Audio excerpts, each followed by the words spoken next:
En la Raya, con Cecilia Orozco Tascón, periodismo crítico independiente.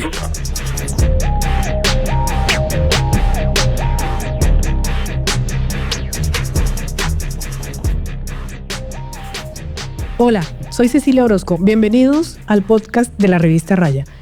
Hoy estoy con el senador Iván Cepeda para hablar de un tema específico. En vista de tanto conflicto que hay en Colombia, ¿es posible que quienes vivimos en este país algún día nos reconciliemos y convivamos? Senador, muchas gracias por estar aquí en la Raya. Gracias, Cecilia, y gracias a Raya por esta entrevista. Bueno, nuestro tema principal va a ser una pregunta que nos tendríamos que hacer todos los colombianos. ¿Es posible que este país se reconcilie? ¿Nosotros tenemos o no tenemos capacidad de convivir los unos con los otros, aunque pensemos distinto? Pero tengo que iniciarle las preguntas con temas de coyuntura. Usted estuvo precisamente hablando de reconciliación o de diferencias en el Congreso o Asamblea de Fedegan. Fedegan es una organización de ganaderos del extremo opuesto de su ideología, y esta vez fue invitado por su presidente José Félix Laforía, de quien se conoce sus opiniones bastante derechistas, por decirlo así, de frente. ¿Cómo logró que lo invitaran y cómo recibió ese discurso tan fuerte del doctor José Félix Laforía en contra del acuerdo de paz del que usted hizo parte? Bueno, en realidad se cumplen 2 años de una relación con José Félix Laforía, que debo decirlo, pues con alegría hemos mantenido, y yo diría fortalecido hasta cierto punto. Y es una relación en la cual, a pesar de nuestras inmensas diferencias, que creo que son inocultables, sí hemos venido construyendo no solamente algunas ideas en las que coincidimos plenamente, sino también pues un camino en los diálogos con el ELN, cuya interpretación pues es distinta, pero ahí está. Laforí sigue siendo parte de la delegación de paz del gobierno, cosa que creemos es muy importante. Y en medio de todo eso, pues también he ido construyendo una relación todavía bastante tímida y a veces llena de accidentes con su gremio. Creo que también eso es muy importante. El discurso de él, en todo caso, en contra del acuerdo de paz de Santos, y reitero que usted fue muy activo tanto durante todas las conversaciones, tanto en La Habana como en Bogotá y en todas partes de la construcción de ese acuerdo y en su desarrollo final.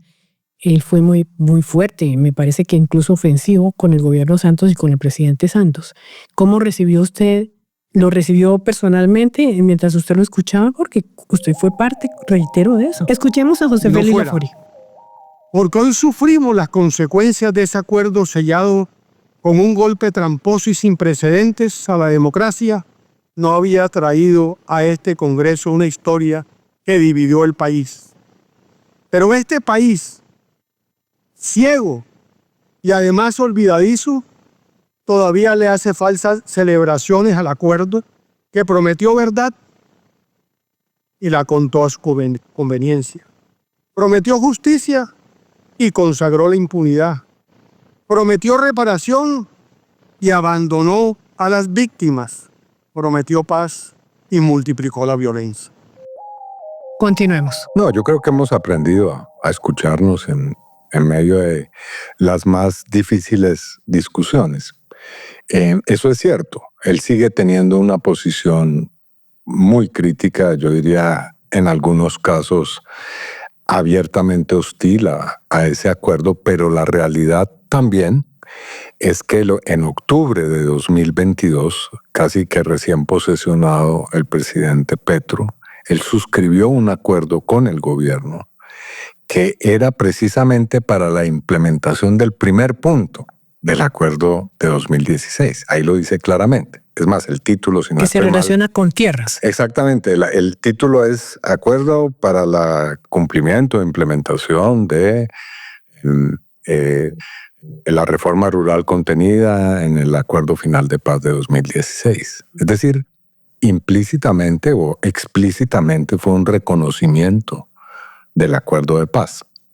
Entonces, estas críticas hoy son o tienen un carácter distinto a ese momento tan polémico y tan pues confrontacional que fueron los años entre 2016 y 2022, que fueron 6 años de un enfrentamiento abierto contra el proceso de paz y el acuerdo. Hoy en día el acuerdo, a mi modo de ver, ya es una realidad innegable, tiene una vida propia. Así que sí, esos son críticas que son a mi modo de ver, perfectamente controvertibles y asuntos muy polémicos, pero hoy están en el plano más de las desavenencias que de una disputa política real. Seguramente él también estaba hablando para su público, ¿no? Él es el presidente de los ganaderos y los ganaderos, pues la posición son grandes empresarios de la ganadería, no estamos hablando de un campesino con 2 vaquitas. Bueno, son 700,000 y he podido comenzar a entender un poco la estructura. Hay un grupo muy pequeño de ellos, no sé cuántos son exactamente, que tienen realmente la condición de terratenientes o de personas que tienen muchas tierras, grandes propiedades. Pero la gran mayoría, cientos de miles, son pequeños ganaderos. Son personas que tienen 1 o 2, un pequeño hato y tienen una propiedad muy pequeña de tierras. Pero ellos son silenciosos, digamos, en las decisiones de la cúpula, da la impresión. O están de acuerdo en una visión bastante conservadora de la vida social del país. Es decir, que haya igualdad, que haya oportunidades iguales para muchos campesinos, sean o no sean ganaderos.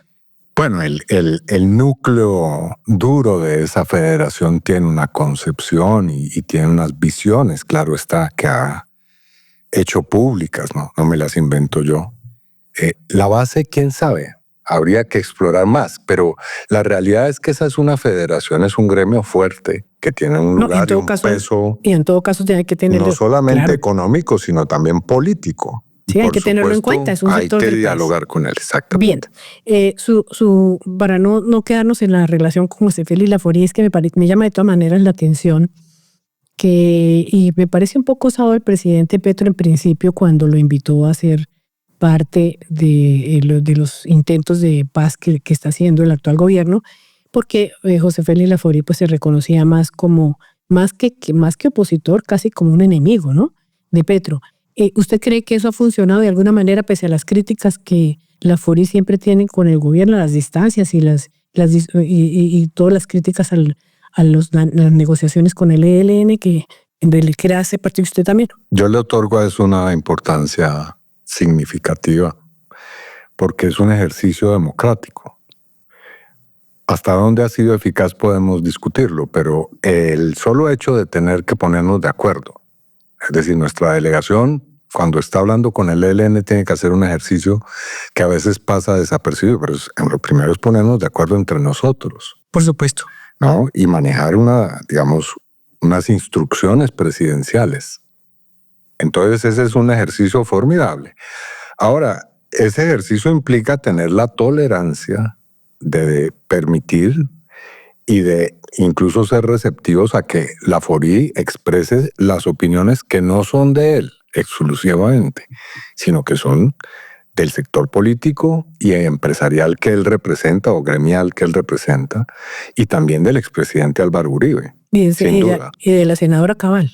Por supuesto, también. Que es extremista. Todo ese bloque político, por supuesto. Es extremista total. Y en este caso, pues también en su caso tiene una connotación. Bien, para no quedarnos en ese tema, le quiero preguntar, y como nuestro eje central de conversación es la reconciliación, ¿cómo le parece a usted todas las disputas que hay en el gobierno central? Y casi que digo en la Casa de Nariño, parece que eso es como un enredo, como impresionante, como dirían en la calle, un bulto de anzuelos. Intrigas palaciegas. Sí. Yo creo que es el resultado del ejercicio que hemos hecho. Contrario a lo que se pensaba, el presidente y el pacto histórico no hicieron un ejercicio de hacer un gobierno de izquierdas, sino que se hizo un gobierno muy plural. El primer gabinete o la primera oleada de ministros y ministras fue predominantemente personalidades muy reconocidas que venían de otros sectores y que representaban incluso visiones en algunos casos muy distintas, en otros casos incluso contrapuestas al proyecto nuestro. Entonces ahí hubo distinta clase de contradicciones de visión, de carácter político, incluso de hechos que enfrentaron nuestro proyecto con esas personas. Y sigue siendo así. Ahora hay una composición mayor de la izquierda en el gabinete, si es que queremos ponerlo en esos términos, pero también hay un importante componente de otras fuerzas y evidentemente ahí hay problemas. Pero también parece como problemas personales, de vanidades, de cuotas de poder. Esta semana, una de las personas que más cerca ha estado al gobierno, Laura Sarabia, yo no sé qué tan importante es internamente, afuera los medios de comunicación la ponen como la segunda, el gobierno la más poderosa y tal, pero una cosa es lo que se vive afuera y otra lo que se vive adentro. Ella dio unas declaraciones en el sentido de que se siente agotada y de que hay muchas fuerzas en contra dentro del propio palacio y bueno, como una sensación como de desconcierto y de falta de dirección única, algo así. No, yo creo que el gobierno sí tiene una conducción evidente, que es la del presidente. Y diría que hay coherencia en la política general del gobierno. Es decir, si algo tiene este proyecto político es un programa y unas intenciones muy claramente expresadas. Pero también pues hay ejercicios, disputas, intereses que giran en torno al poder político. Yo no voy a entrar en ellas, por supuesto. No quiero hacer parte como de esa especie de crónica de los rumores y chismes del palacio, sino sencillamente decir que sí, evidentemente ahí hay problemas. Lo importante es no ocultarlos, es tramitarlos y hacerlo de una manera, pues a mi modo de lo más coherente posible. Eso afecta la credibilidad del gobierno y como la imagen de seriedad es serio, este gobierno es capaz de sacar adelante el programa que evidentemente tiene, que es diferente de todos los anteriores gobiernos, o se ha quedado un poco como en el desorden, en la falta de experiencia, en la falta Lo que yo creo que más le hace daño al gobierno y le ha hecho daño son los hechos de corrupción, que son innegables. Así es. Los orígenes de esos escándalos, o como quiera llamárseles, están ahí. Personas que llegaron a ocupar cargos muy importantes y rápidamente utilizaron ese poder para enriquecerse, enriquecer a otros, consolidar poderes en sitios que tenían o en instancias que tenían bajo su responsabilidad atender las necesidades de la población. Por ejemplo, frente a los riesgos y desastres naturales. Imagínese usted casi nada. Que a una persona que le entregan la situación de poblaciones que están en semejantes desastres, entonces enriquecerse con eso. Eso no tiene ninguna manera de ser justificado. Es una situación que nos llena de vergüenza y que en algo ha podido ser contrarrestada, pero bueno, eso existe y a mi modo de ver es lo más grave.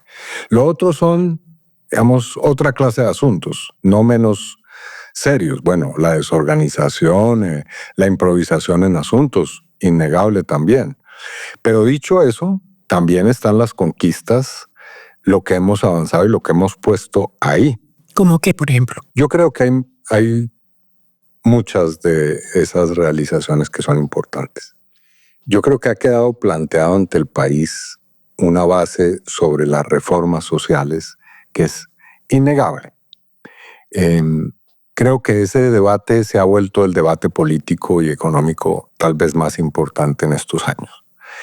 En segundo lugar, ha estado planteada una concepción de la economía que poco a poco se está mostrando realmente veraz y correcta. El presidente ha ganado esa discusión sobre la matriz energética que está en el centro de la economía y ha mostrado con resultados, con cifras, que tiene razón, que es necesario un cambio de esa economía improductiva centrada en la explotación de los commodities, de los hidrocarburos, a una economía centrada en lo que realmente puede ser Colombia, una potencia mundial agroalimentaria. Ahí ha ganado la mano. Ha ganado la mano también en la discusión sobre la crisis medioambiental y sus efectos. Y ha liderado no solamente un proceso en Colombia, sino que tiene ya pues un signo de liderazgo mundial. Y podría seguir haciendo enumeraciones, lo que hoy se ha logrado en materia de derechos sociales, de defender a poblaciones, en fin. Uh-huh. Entonces creo que una discusión sopesada, seria, es lo que corresponde ahí. Bien. Ahora sí, entonces empecemos en nuestro tema central. Usted ha sido víctima de este conflicto tan largo que ha tenido Colombia, en el que ha vivido el conflicto armado irregular. Ha enfrentado hermanos con hermanos, soldados, campesinos con campesinos, soldados con otros soldados irregulares, etc. Ha sido víctima usted porque su padre fue asesinado, precisamente en medio del conflicto. Sin embargo, usted se ha convertido en un hombre, casi el eje central de su carrera pública y privada incluso es la paz, conseguir la paz. ¿Cómo se entiende una cosa con otra? ¿Usted desistió de la venganza y pensó que era otro el camino? ¿Cómo fue eso? Pues aquí de una manera un poco, digamos, carente de humildad, decir que estoy preparando mi tesis doctoral, digamos, ya en filosofía, que llevo 25 años de estarle debiendo a una universidad. Y bueno, parte de lo que sostengo ahí es que la condición o la situación de ser víctima es un proceso que tiene distintos momentos y que transforma a la persona o al grupo de personas, víctimas individuales y colectivas, de muy diversas maneras. Yo diría que el paso de ese cambio es de intentar sobrevivir y exigir justicia a terminar o a llegar a comprender que la reconciliación y la posibilidad de restaurar el daño y el sufrimiento se construye a partir precisamente de hacer ese recorrido, ¿no? No se puede ir de una cosa a otra simplemente. Uh-huh. Pero creo que eso es lo que hace a la víctima pues tan importante en la sociedad, o mejor, a las víctimas de esos crímenes que ha sufrido la sociedad, más que simplemente por ser el símbolo de un sufrimiento o merecer el respeto por un sufrimiento, porque encarnan esa posibilidad de transformar la sociedad. Pero lo que usted quiere decir es como subliminar el dolor, algo así. Como trabajarlo y procesarlo de tal manera que termina convirtiéndose en algo distinto a lo que era en su primer momento. Es decir, a un vacío, a una pérdida, a un daño, convertirlo en la posibilidad de la reconstrucción, de algo que no es tan visible, y es las relaciones entre los seres humanos en un plano político. No quiero, con todo mucho respeto por usted, no quiero echarle sal a su herida, pero sí me gustaría para recordarle a nuestras audiencias que su padre fue asesinado hace 30 años. Bueno. En un atentado que después se descubrió que había sido tramado, urdido, entre un grupo paramilitar y algunos militares. ¿Es así, no? Sí, y cada vez tenemos más información sobre ese hecho. Es decir, ya ni siquiera es una contubernio o una complicidad. Lo que hemos podido ir desentrañando es un aparato en el que, digamos, el descubrimiento más reciente es que había, quién sabe si hay todavía, había aparatos de inteligencia diseñados para recopilar la información para luego asesinar a las personas, a los dirigentes políticos. La inteligencia militar funcionó como un aparato que no era simplemente recoger información, desacreditar a las personas, sino preparar su muerte. La inteligencia del Estado. Y después otras estructuras, brigadas de inteligencia del ejército especializadas en el crimen político, estructuras paramilitares que trabajaban en coordinación con esas estructuras soterradas de la fuerza pública, además alto nivel coordinaciones para poder diseñar esos crímenes, en fin. Usted acaba de decir espontáneamente, si le sale una pequeña frase que dice, ¿quién sabe si hay todavía? Esos aparatos pues uno de siempre inteligencia. tiene esas dudas, ¿no? La pregunta entonces, me voy a adelantar mucho en nuestra conversación. La pregunta es si usted cree que todavía que la transformación que este gobierno ha querido hacer de las fuerzas militares y de policía en unas fuerzas con mucho más interés en que se cumplan los derechos humanos, tanto de los unos como de los otros. No estoy diciendo que de un solo sector, si han tenido éxito en esa tarea o si esa transformación es muy difícil de llegar y muy lenta. Yo creo que el gobierno ha dado pasos muy importantes en esa dirección. El primero de ellos, designar a una persona con las más altas calidades éticas y con amplio conocimiento, como es el ministro de Defensa Iván Velázquez, en esa responsabilidad, que ha cumplido unas tareas que a mi modo de ver han tenido unos resultados y efectos. Pero aquí vamos a una de esas dificultades de la reconciliación. El problema es que tenemos un legado que es muy complejo, que tiene una duración temporal y unos acumulados que son enormes, unas mentalidades, unas instituciones, unas formas de hacer las cosas, y eso se transforma en el tiempo también y con muchos esfuerzos. No es un asunto que dependa de un presidente, un gobierno, un ministro. En los acuerdos de paz, no solo usted ha participado en el acuerdo de paz de Santos, como ya hemos dicho, ahora es parte de la delegación del actual gobierno frente al ELN, pero además de eso, usted ha estado en muchas otras circunstancias, comisiones de paz del propio Congreso y su propia iniciativa. Usted ha conformado grupos de derechos humanos, etcétera, siempre tendiendo al tema de la reconciliación. ¿Es posible que estos grupos humanos, como los militares, con todos sus crímenes, sus defectos que hayan tenido, puedan reconciliarse con quienes tradicionalmente han sido sus enemigos, guerrilleros o bandas, como usted los quiera llamar? Sí, yo creo que eso es posible, es una realidad. Hay que creer en ella y hay que trabajar en ella.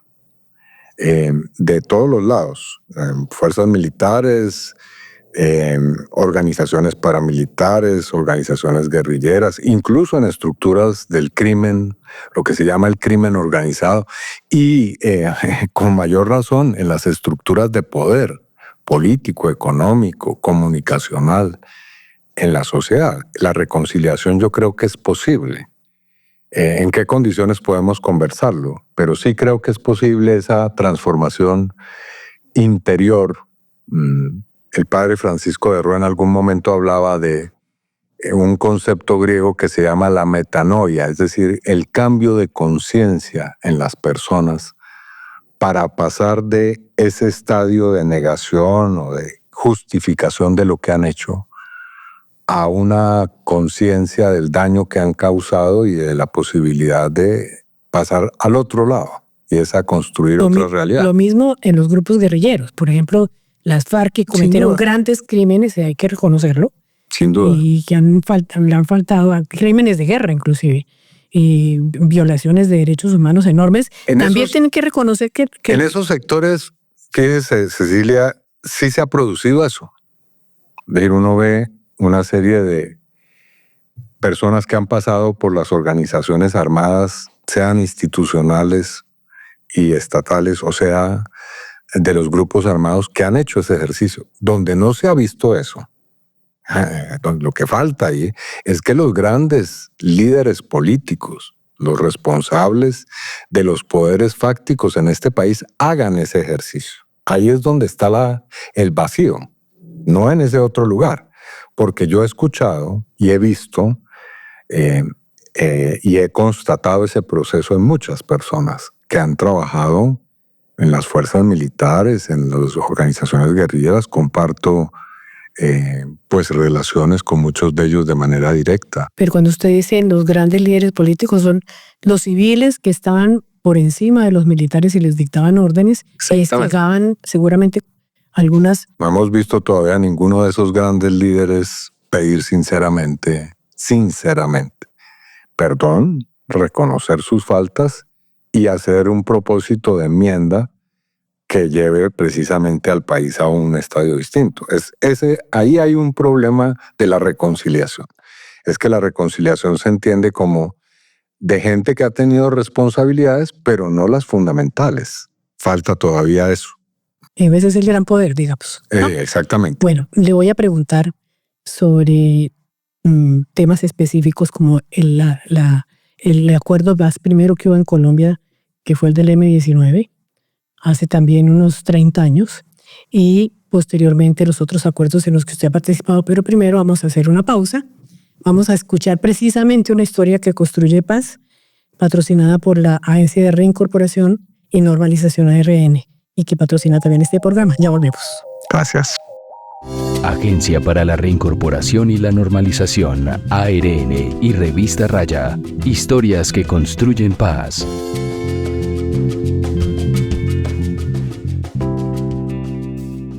Y le dije, sentados ahí, estábamos hablando, y cuando yo le dije, venga, profe, con todo respeto, le dije, ¿yo le gusto a usted? Y ella me quedó mirando y me dijo que sí.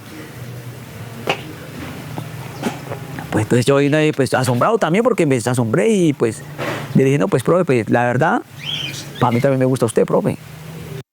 Él es John Alexander Solano, una de las 12.136 personas que sigue firme con la paz, apostándole a lo pactado en el acuerdo firmado en La Habana en 2016. Estuvo en el ETCR de Miranda, Cauca. Ahí conoció a su compañera, madre de sus hijas, y con quien conformó una familia luego de dejar las armas. Pues yo me pongo a estudiar, ¿no? Yo digo, no, yo tengo no bachillerato, voy a tener mi bachillerato. Y entonces a las zonas llegaban, pues digamos, esos módulos que llegan para enseñarle a uno. Y ahí llegó Paolita, pues. Paolita, ella es mi compañera, es profesional geógrafa. Ella llegó, y Paolita pues llegó como profesora de sociales, ciencias sociales. Y dentro de TCR seguía mi trabajo de liderazgo. A Paola como que le fue gustando eso de mí. De entrada yo la sentía como muy apegada, y decía, bueno, pues que aquí como que aquí pasa más de un alumno a un profesor o una profesora. Yo siento esto como más raro. O así como John, quien estuvo 18 años en las FARC, y Paola, una docente que llegó a los espacios de reincorporación, conformaron una relación que se consolidó en familia y que hoy trabajan de la mano apoyándose. John es un líder de los firmantes en la zona donde vive. Trabaja en diversas iniciativas que le apuestan a la reconciliación. Yo con Paola hemos construido bastante. Llevamos casi ya 7 años. Y hemos avanzado. Yo salí del ETCR con una cobija, y ahora nos miramos alrededor, y Paola, hemos avanzado bastante. Yo le digo a Paola, hemos avanzado, ya tenemos nuestra casita, ya tenemos cositas que no hemos tenido. Yo digo, salí con una cobija, y Paola tampoco tenía Paola ni cobija tenía. John desea que sus hijas no vivan lo que tuvo que vivir, salir de su casa siendo tan solo un niño, enfilarse en la guerrilla y sufrir los vejámenes de la guerra. Paola y John buscan un futuro diferente para sus hijas. Me he comprometido mucho con ellas. Incluso puedo decir que estoy 50 y 50. 50 la revolución y 50 mis hijas. Por ellas doy todo lo que sea. Agencia para la Reincorporación y la Normalización, ARN y Revista Raya. Historias que construyen paz.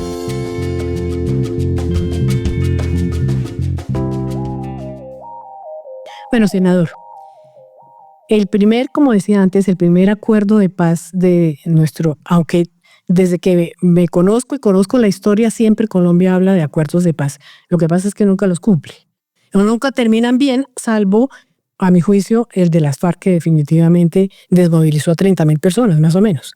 Pero, a ver. La Universidad Externado publicó una muy interesante investigación sobre los procesos de paz en Colombia desde el siglo XIX. Y lo simpático de esa crónica es que muchas de las discusiones que se hacían en el siglo XIX son las mismas que tenemos hoy. Hay que indultar a las personas, cómo hacer para reconciliarse, son delincuentes comunes, son políticos, en fin. Bien, entonces hablemos de la era moderna. Lo más reciente. Ahora, la más reciente, en el gobierno Barco, el gobierno Barco hizo un acuerdo de paz con el M-19, tal como se conocía, una guerrilla semiurbana, semirural, etcétera, e indultó a todas esas personas que entregaron sus armas públicamente y empezaron a hacer ejercicio político, aunque después algunos de ellos fueron asesinados.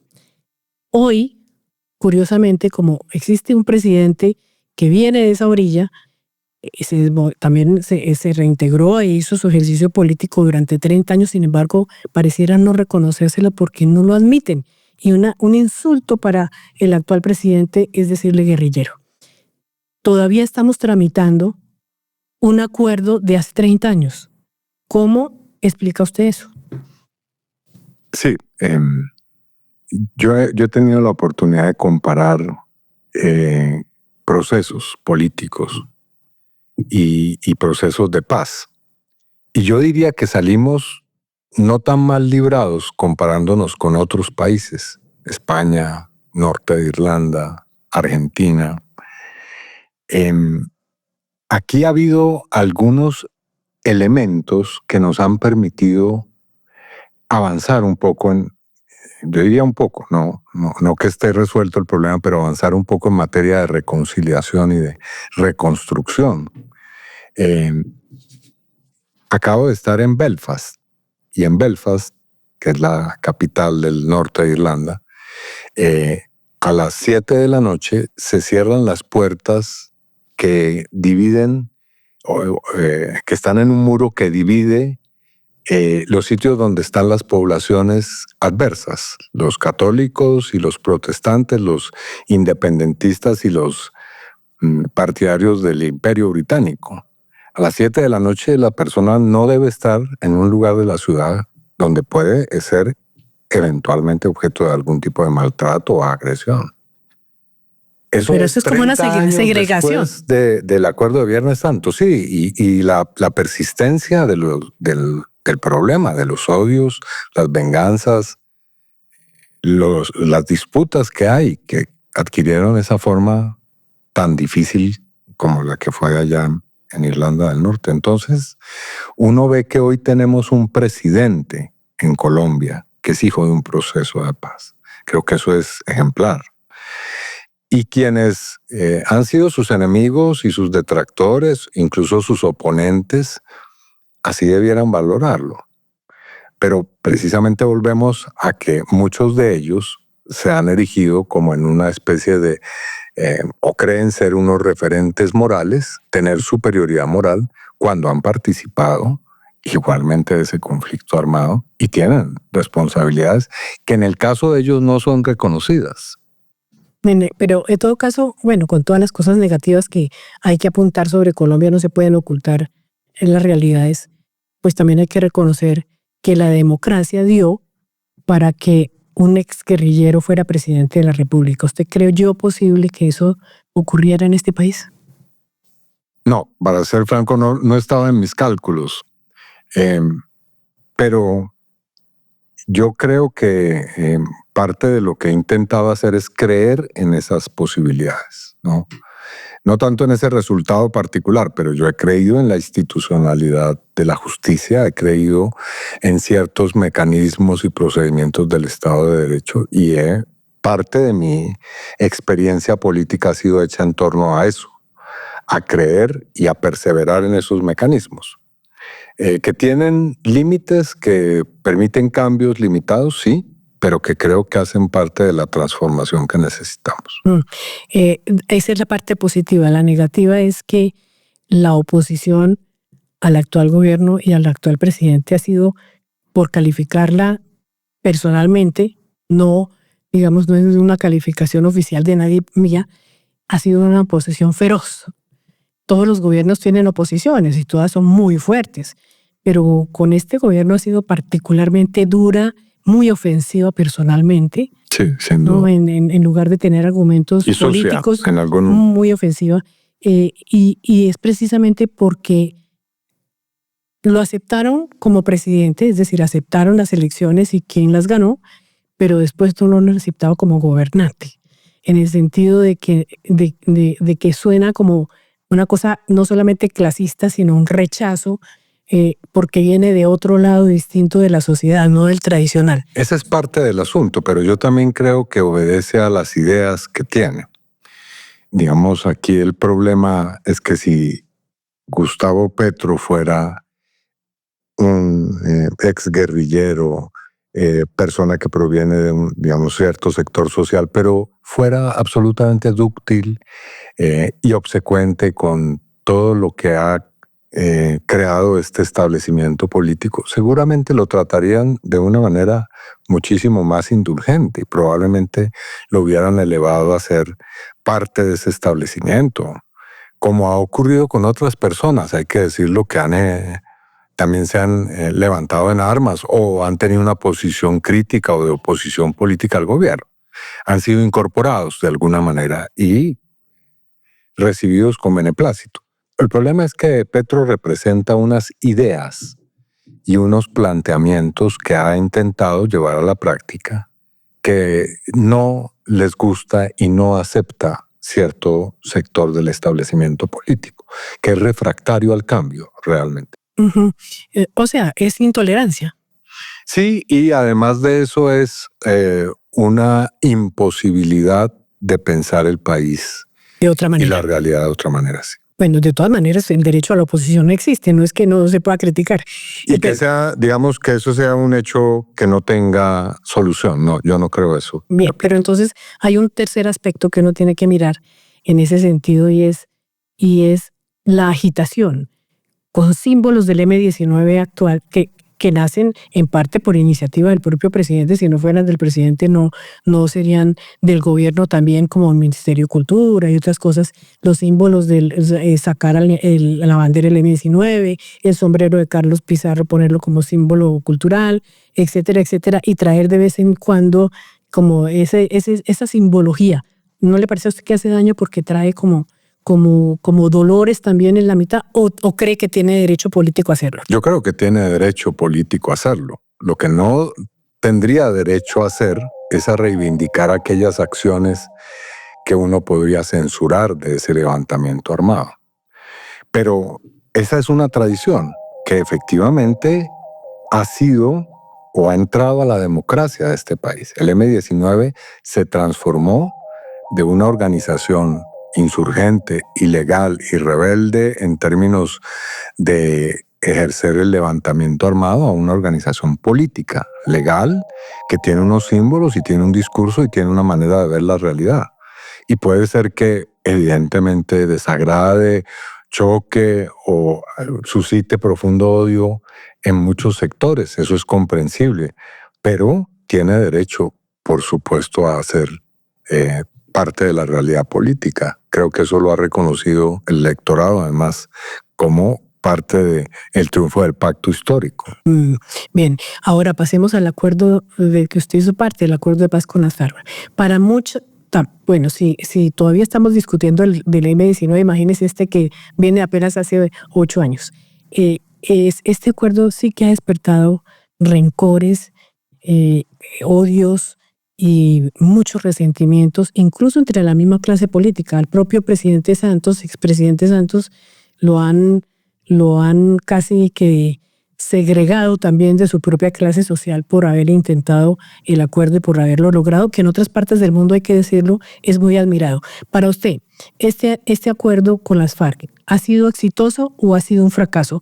¿O ambas cosas, exitoso y fracaso? No, yo creo que es un hito histórico, sin lugar a dudas. Es más, yo diría que los acuerdos de paz, si vamos a eso, tanto de ese del que hablábamos como han marcado los cambios políticos democráticos más importantes de la sociedad colombiana.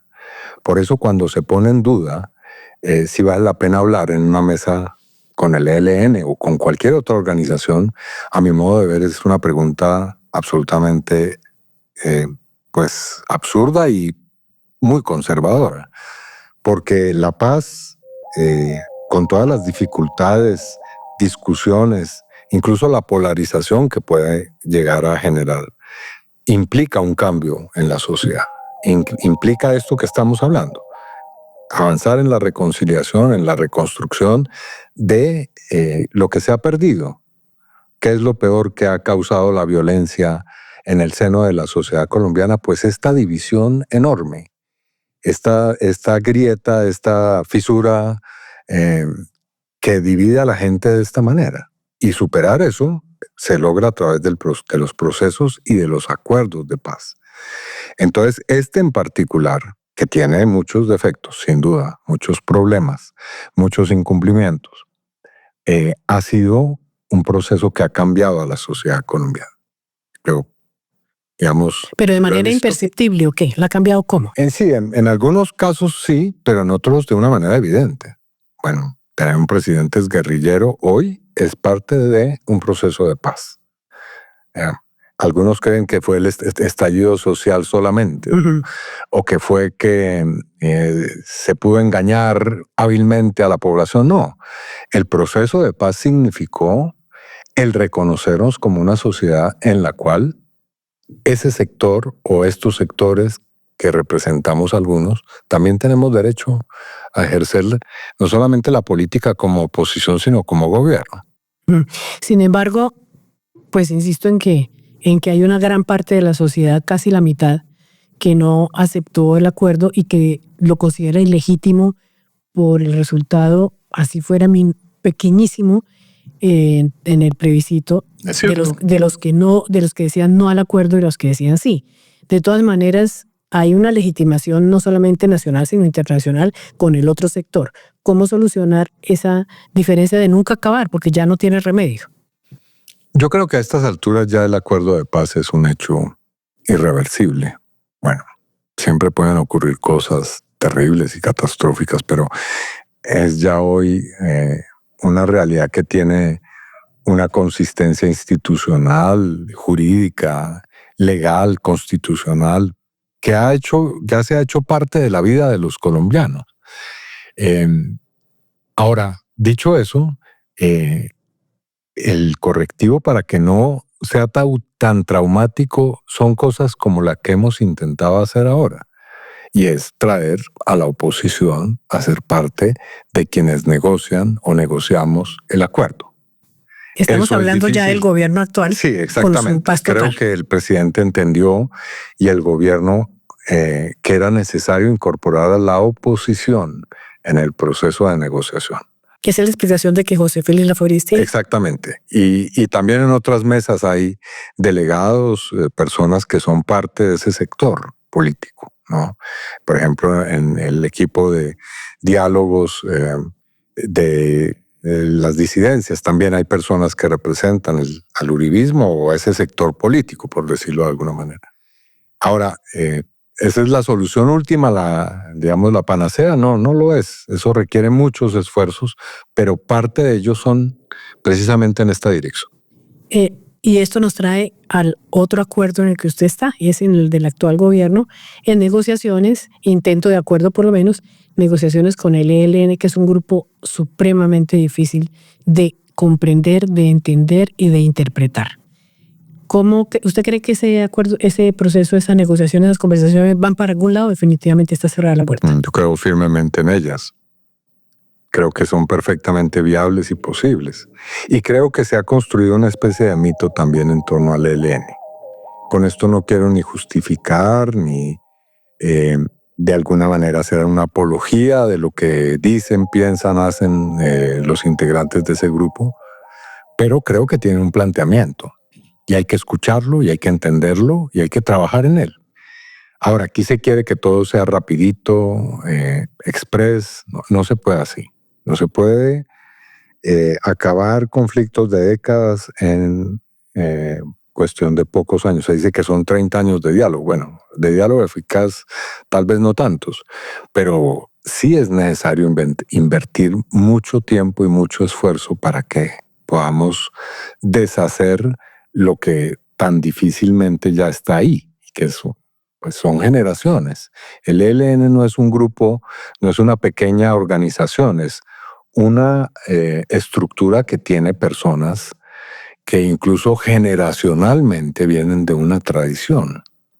Y hay que hablar con ellos y entenderlos. ¿Cuántas personas se supone que pertenecen al ELN? Bueno, Calculado, según porque los datos del Ministerio de Defensa son 6.300, pero ese dato, a mi modo de ver, no refleja esa realidad. Es simplemente que quienes están con las armas en la mano y haciendo parte de esas estructuras, pero en torno a ese grupo hay toda una serie de sectores sociales y una cultura política, si así se quiere llamar, o de entender que es importante poder analizar, comprender para ser exitosos en ese proceso. ¿Usted es tan optimista como para creer que se logrará una firma de acuerdo como la que vimos en Cartagena y en el Teatro Colón con el ELN antes de que concluya este gobierno? No, yo creo que son procesos muy distintos y que no hay que hacerse a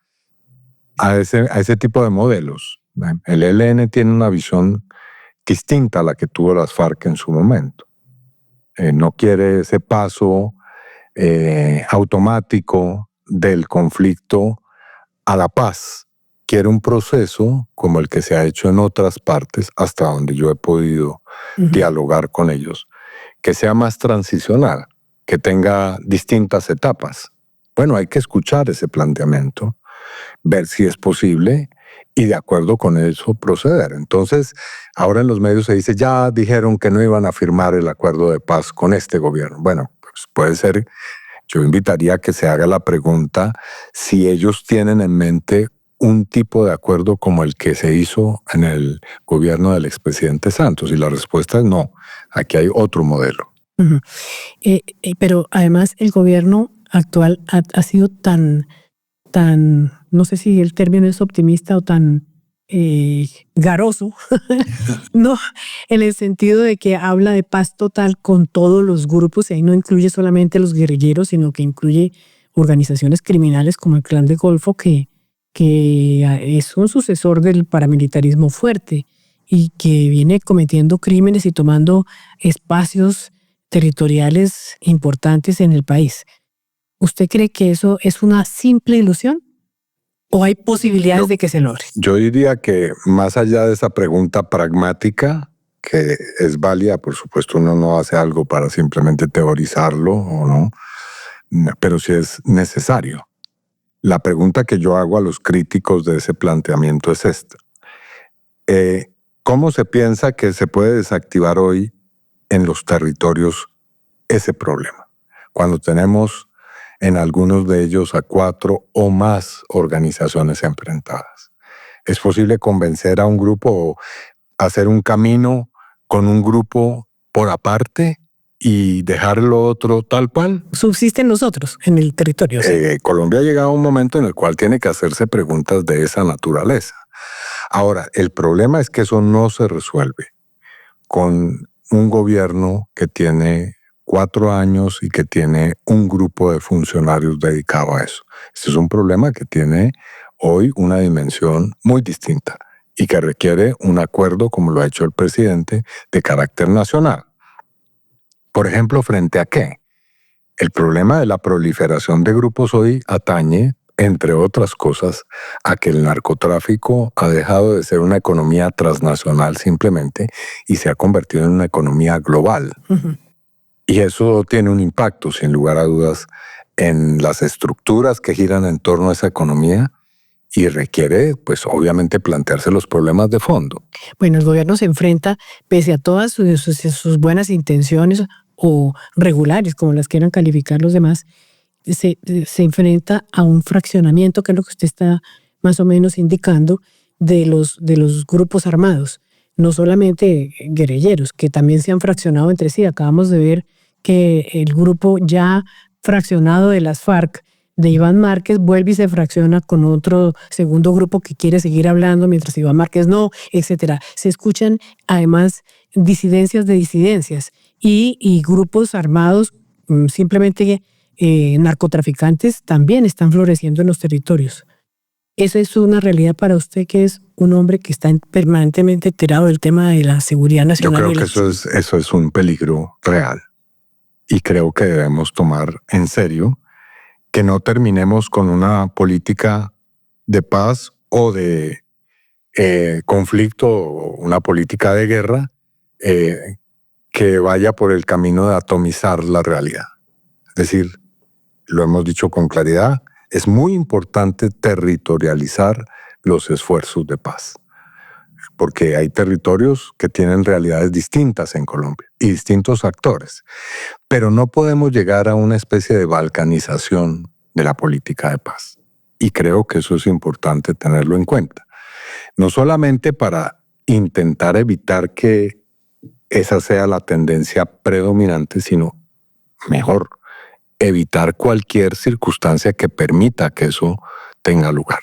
¿Y usted cree que esas circunstancias pueden partir del propio gobierno? Lo pregunto no porque sepa yo nada extraordinario, sino porque veo que el gobierno, a pesar de los fraccionamientos, sigue hablando con una de las dos partes y no con la otra. No sé si eso es políticamente correcto en el sentido de conseguir posteriormente la paz y no simplemente de hablar y hablar. Yo sobre eso diría que no hay que contraponer los esfuerzos que se hagan en el plano nacional con los esfuerzos que hay en los territorios.